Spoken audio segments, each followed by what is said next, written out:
Hello and welcome to all our viewers in Nigeria and around the world to Midday News on Global TV, coming to you live from the nation's capital, Abuja. I am Ubong Osoro. A quick reminder, Global Television is on DSTV channels 365 and StarTimes 276. The Independent National Electoral Commission, INEC, has announced that the 2025 Continuous Voter Registration CVR exercise will begin nationwide on August 18, 2025, with online pre-registration preceding in-person enrollment. INEC Chairman Professor Mahmoud Yakubu made the announcement during a courtesy visit with the National Orientation Agency, confirming that the registration drives align with preparation for the 2027 general elections. The Commission's chairman urged Nigerians to register early to ensure broad electoral participation. Nurses and midwives under the National Association of Nigerian Nurses and Midwives, NANNM, have maintained their ongoing 7-day nationwide warning strike, rejecting government's claim of suspension after negotiations with the health minister reached a deadlock. The union's National Executive Council is set to reconvene to assess the government's response before deciding on the next steps. Meanwhile, the federal government insists that the strike was suspended following a closed-door meeting intensifying public confusion. The Nigerian Immigration Service, NIS, has issued an advisory urging Nigerian travelers to strictly adhere to visa purposes when using United States visas, after concerns were raised by the U.S. authorities over visa misuse. The government cautioned that violating visa terms, such as overstaying or disaster risk preparedness. NEMA continues to deliver relief materials and coordinate response in affected regions. Governor Muhammadu Inuwa Yahya has inaugurated a 620 kilowatts small hydropower solar PV hybrid system at Balanga Dam in Gombe State, a project aimed at providing clean, reliable electricity to stimulate enterprise, improve living standard, and enhance green industrialization. The initiative, jointly funded by the European Union, Global Environment Facility, and the federal government, is being executed by the Rural Electrification Agency and UNIDO, with the solar PV component set to begin in 2 weeks and the hydropower section expected to be completed by January 2026. Represented by Deputy Governor Dr. Manasseh Daniel Jatu, Yahya described the project as a major step towards energy security and economic growth, aligning with his administration's broader goal for infrastructure, sustainability, and rural development. Abuja is a city meant to reflect order and modern development. The sight of cows roaming freely on major roads in Nigeria's capital, Abuja, is raising eyebrows. Residents are questioning how cattle continues to move in an urban center where open grazing is officially discouraged. Our correspondent, Ubong Osoro, brings this report. Abuja is Nigeria's capital. Sadly, you see cows moving freely on the roads, even near the National Assembly. The Federal Capital Territory Administration has publicly discouraged open grazing within Abuja for several years. The FCT, being the seat of federal government, is expected to serve as a model for urban order and policy enforcement. Official statements from FCT, especially since 2021, have emphasized a transition to ranching and restricted movement of cattle within the city center. However, there is no specific federal law that criminalizes open grazing nationwide, including in Abuja. Instead, enforcement depends on administrative measures and area councils' bylaws. Despite policy declarations, open grazing continues in many parts of Abuja, even around high-profile areas such as Airport Road, Gwarimpa, Sokoro, and Central area. The issue of cattle roaming the streets of Abuja is quite unfortunate, and I think it's something the government really needs to look into. The current trends that has to do with cattle rearing globally is ranching. I think what we lack in the country currently is the political will to do that. For me, I feel it's an environmental threat, because when they move around, you see them dropping their dogs everywhere, and also it's not safe for motorists and passerbys, and the government needs to look into it. Abuja Environmental Protection Board and the Ministry of Health and Environment should also come together and do something about it. A motorist who spoke to us complained bitterly about the discomfort caused by these cows on the road. If I'm driving, see cow inside the town, it is payment, living payment, something like here is a capital. Even though it's not a capital, even though a state, it's a city of state. The cow is not supposed to be crossing TT express like this. The thing is payment. So unfortunately, Minister of Abuja is supposed to do something about it. The FCT minister pledged to end open grazing and announced plans to allocate lands for ranching within the 6 area councils. However, it seems this has been discontinued. To see how we will stop. Because we cannot allow cows inside the city. They can be outside the city. That's what supposed to be done. Because the grasses are outside the city. The grasses are not here. These are grasses we planted to beautify the city. It is not that one that they will eat. As residents continue to express frustration, the question remains, how long will Abuja, Nigeria's capital city, continue to host cows on its streets? For now, the animals continue to share the roads with vehicles and pedestrians on Indad. Ubong Usoro for Global TV. The Benue State House of Assembly has recommended a 6-month suspension of the Otuopo local government chairman Maxwell Ogiri over allegations of financial misconduct, abuse of office, and undermining legislative processes. Speaker Yacinthe Andona Daju stated the recommendations following widespread concerns over misappropriations of funds, council dissolution, and intimidation of lawmakers. A 5-member investigative panel have also been tasked to probe the allegations further. A massive fire has destroyed 6 shops in Elewe sawmill area of Obomosho, Oyo State, resulting in property losses estimated at several millions naira. Locals say the blaze consumed one of the main commercial clusters in the area. Fire officials have launched an investigation into the cause as affected businesses count their losses. The House of Representatives is pushing for the establishment of the new technical and vocational colleges across the country. As part of efforts to tackle Nigeria's high youth unemployment, lawmakers say equipping young people with practical skills is crucial to addressing the mismatch between education and the job market. National Assembly correspondent Enieti Patrick has more.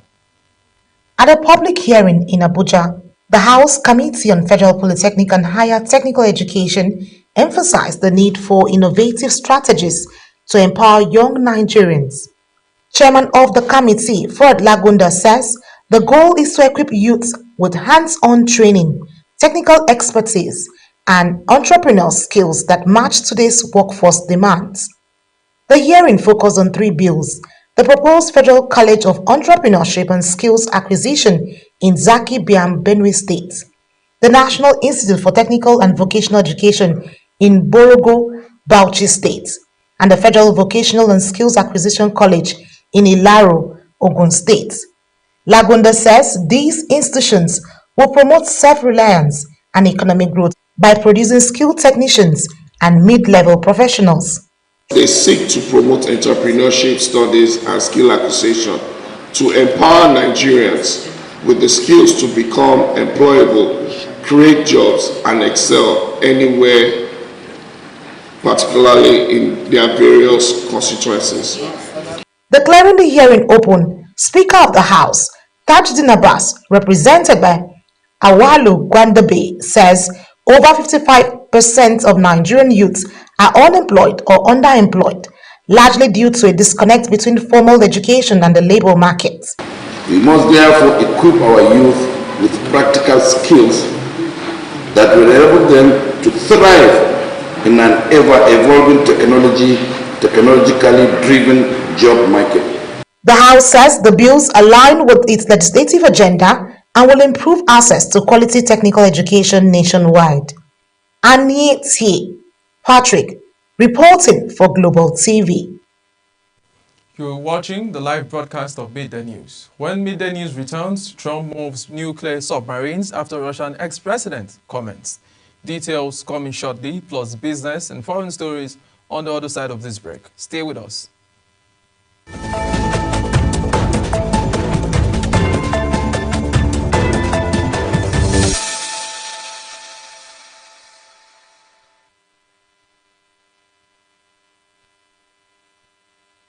In business, the Speaker of the House of Representatives, Tajuddin Abbas, says the compressed natural gas policy is central to Nigeria's energy transition agenda. Speaking at an investigative hearing in Abuja, the House raised critical questions on pace, safety, and impact of the compressed natural gas rollout. Our correspondent, Enietie Patrick, reports. The Speaker of the House of Representatives, Tajuddin Abbas, says Nigeria's compressed natural gas policy is not just about clean energy, but a pathway to energy security and economic diversification. Represented at the hearing by Sada Soli, the Speaker told the ad hoc committee on CNG policy implementation that while the initiative offers a cleaner and cheaper alternative to petrol, Nigerians must feel its benefits. The essence of this public hearing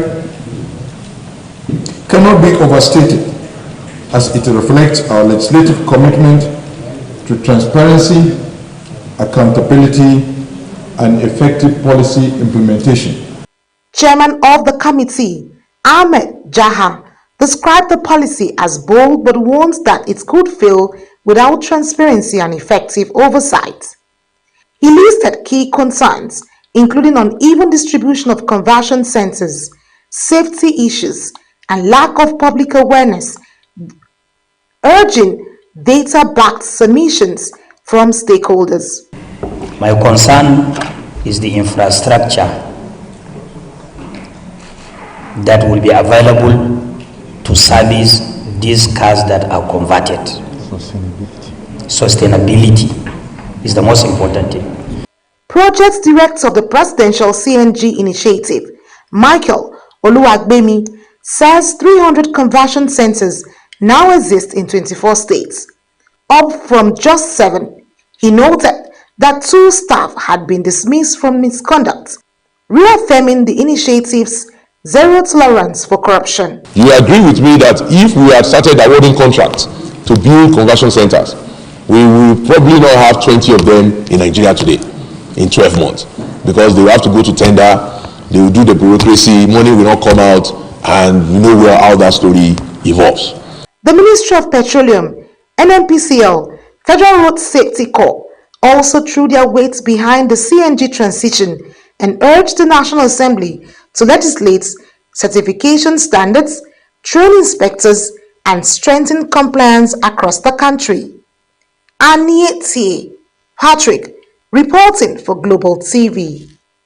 Commercial banks' deposits with the Central Bank of Nigeria have surged by 783% to 79.8 trillion naira in the first half of 2025, indicating unparalleled excess liquidity in the financial system. Analysts attribute the spike to institutional cash accumulation amid uncertain markets and risk-averse lending behaviors. The trend have raised concerns about distortion in monetary policy, transmission, and lending constraints to the real economy. In a country where the internet connects millions to jobs, education, health, and other opportunities, the rising cost of data may become a setback to national development. The galloping cost of internet connectivity, which affects nearly every Nigerian, the silent impact might be unimaginable if proper policies are not put in place to regulate the sector. Our correspondents cost of data and its impact on Nigerians. Has once again stirred up debate in the political landscape of Nigeria as the 2027 election draws near. The conversation now is, should President Bola Tinubu seek a second term, or is it time for a change in leadership? While others argue that the Southeast deserve a shot at the presidency. Others insist Tinubu must complete his 8 years, just like his predecessor. But has President Tinubu fulfilled his promises to Nigerians? If yes, why did the Northerners are calling for a shift in power and the Southerners standing its ground? Today we are out on the street of Abuja to hear what Nigerians can say about President Bola Tinubu's regime. Has President Bola Tinubu fulfill his promises to Nigerians? For me, no.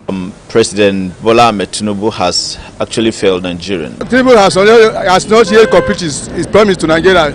Oh yeah, complete what? We never see anything. No. I don't think he's completed any promise. No, enough of it. Many Nigerians are openly comparing Tinubu's administration to that of former late President Muhammadu Buhari, with some expressing disappointment and others asking for patience, while stating reasons why they will not vote for Tinubu ahead of 2027 election. I don't subscribe to Tinubu being elected for the second time because his policies have not make any impact to Nigerians. The first time I elected him due to the promise that he gave to us, but now we not see the promise. If I not see the promise again, the second time we are not going to vote for him. I can't vote Tinubu for 2027, and I can assure you that he can't win the election 2027. Across the board, citizens are also highlighting the sectors they believe the next president should focus on.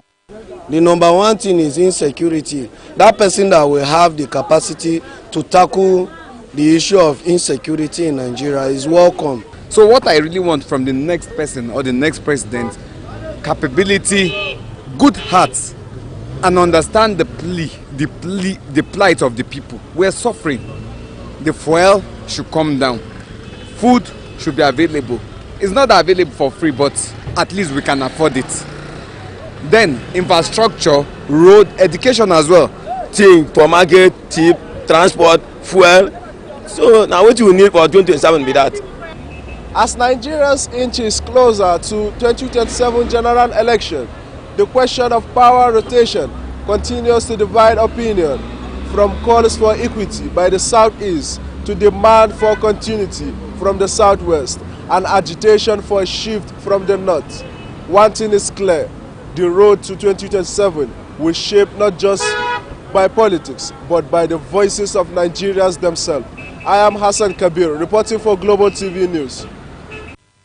In the meantime, US President Donald Trump's administration has unveiled a range of new tariffs due to take effect in 1 week on most United States trading partners.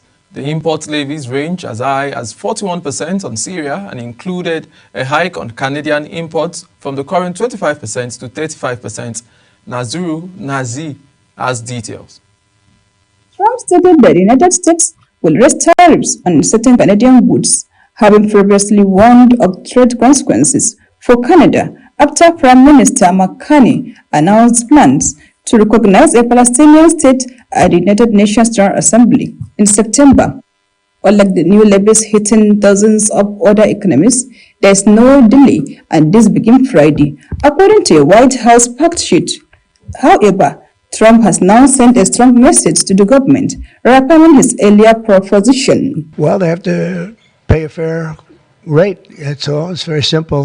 They have been charging very, very high tariffs to our farmers, some over 200%, and they've been treating our farmers very badly. They've been treating our country very badly for years. Products covered by the 2020 United States-Mexico-Canada Agreement, which covers a wide swath of items, will be exempt from the tariff rate.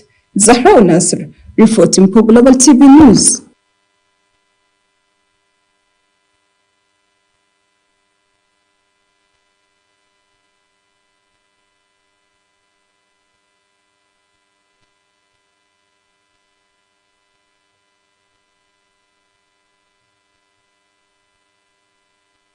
In Ghana, President John Mahama has assured Nigerian citizens living in Ghana that they are safe, stating explicitly that there is no room for xenophobia in his country, emphasizing Nigeria's Ghana relationship as grounded in shared history and regional solidarity. His assurance, issued amid tensions triggered by the recirculating of an old video by a Nigerian resident, was conveyed to President Tinubu via diplomatic channels. Mahama reiterated Ghana's adherence to ECOWAS protocol and warned that any attempt to sow division would not be tolerated. In the major diplomatic developments, the African Union has officially taken over all peace negotiations and initiatives aimed at resolving the ongoing conflict in the Eastern Democratic Republic of Congo. This shift comes amidst criticisms of previous regional efforts led by the East African Community, which failed to halt violence and displacement in the mineral-rich region. The AU's involvement is seen as a bid to centralize mediation, boost international support, and pressure armed groups into ceasefire agreements and political dialogue. U.S. President Donald Trump has reportedly ordered repositioning of American nuclear submarines in response to an inflammatory remark made by ex-Russian President Dmitry Medvedev about U.S. military posture. The move has sparked international alarm and reignited fears of a Cold War-style escalation, especially as the submarine's location suggests increased presence in strategic waters. Critics argue that Trump's action could further complicate already tense U.S.-Russia relations and strain diplomatic backchannels aimed at conflict prevention. And in sports, in a notable transfer within the Nigerian Premier Football League (NPFL), midfielder Ebiye Biero has completed a move from Bayelsa United to Plateau United ahead of the new season. Sources close to the deal says Biero was drawn by Plateau United's more competitive wage structure and ambition to challenge for the title in the next season. The move marks a significant loss for Bayelsa United, who have relied heavily on the players' midfield prowess in recent campaigns.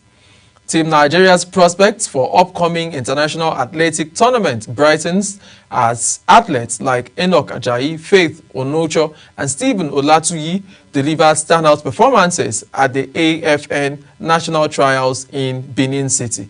Ajayi clocked a personal best in 100-meter sprint, while Onocho dominated the women's javelin and Olatuyi clinched gold in the hammer throw. Officials from the Athletic Federation of Nigeria says the athletes' form is a positive sign ahead of the African Games and Olympic qualifiers. Tottenham Hotspur long-time forward Son Heung-min is set to part ways with the club this summer, ending a stellar 10-year spell that saw him become a fan favorite and one of Premier League's top scorers. Son wants to move to Major League Soccer despite renewed interest from Saudi Arabia and MLL and AFCF, who have strongly been linked to the player, will now accelerate talks with Spurs over Son's transfer. The club and supporters have begun planning a send-forth ceremony with tributes pouring in for his loyalty, consistency, and professionalism. That's it on Midday News. A quick reminder that Global Television is on DSTV channels 365 and StarTimes channels 276.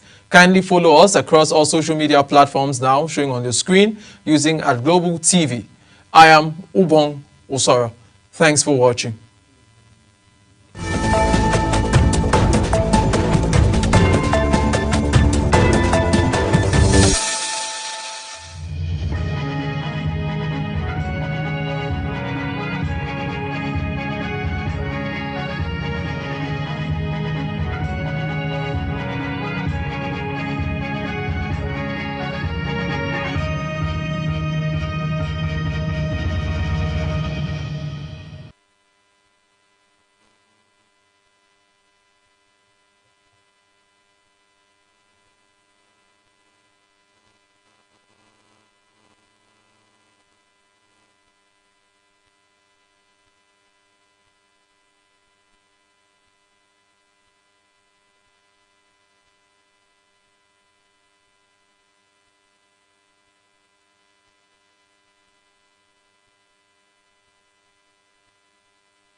Power rotation has once again stirred up debate in the political landscape of Nigeria as the 2027 election draws near.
like never before. Get ready to dive into the latest and greatest entertainment news in lifestyle, music, movies, birthday celebration, and so much more. All on Entertainment Circle on Global Television. From the hottest red carpet event to exclusive interviews with your favorite stars, we've got you covered. Today on Hannah today. Exciting, you know, there was so much fun, good music, and Global TV. Entertainment Circle in particular brought to you or bringing to you all the highlights of the events. So enjoy this moment as well. Are you ready to be entertained like never before? Oh, on Break. It is exciting. Join next. This is in one place. Here with your favorite Joseph on Global Television. Global Television. Like